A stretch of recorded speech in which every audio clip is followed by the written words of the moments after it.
रमजान का महीना हो या कुछ और, बिजली की आंख मचोली ने हैदराबाद के शहरियों को निढाल कर दिया है। एस्को इंतजामी की नाअहली की वजह से माह रमजान के बाबरकत महीने में भी रोजेदारों को सुकून लेने नहीं दिया। एस्को के अफसरान ने रमजान शरीफ आने से पहले एस्को चीफ नूर अहमद सुमरो के बड़े दावे भी धरे के धरे रह गए। अवाम को कोई सहूलत मुयस्सर नहीं। बिस्मिल्लाहिर्रहमानिर्रहीम। मोहम्मद तारिक शेख, सदर रेशम मज़ार यूनियन। बात यह है कि हम तो गुज़रे कई सालों से इस बात पे तवज्जो दिला रहे हैं कि हेस्को जो है वो आम आवाम पे जुल्म कर रहा है। हर घर से इन्होंने जहाँ एसी लगे हुए हैं वहाँ से ये पैसे वसूल कर रहे हैं।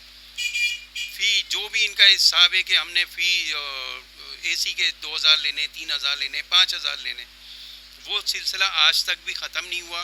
गैर एलानिया लोड शेडिंग ने अवाम का जीना मुहाल कर दिया है। पूरे दिन में बिजली की आंख मचोली और वोल्टेज का ज्यादा कम होना मामूल बन गया है।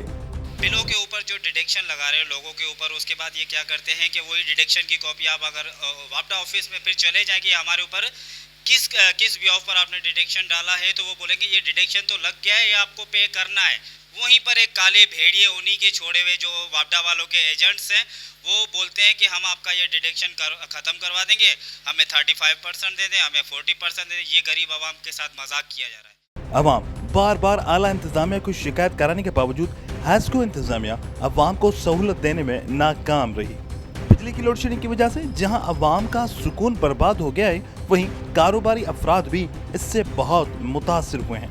शहरियों का कहना था कि वफाकी हुकूमत को चाहिए कि बिजली के निज़ाम को बेहतर बनाया जाए ताकि अवाम को सुकून मैसर हो सके और बिजली की लोड शेडिंग से अवाम की जान छुड़ाई जाए। कैमरामैन उमर हयात के साथ इमरान शाह लक्यारी, धूम न्यूज़ 24/7 हैदराबाद।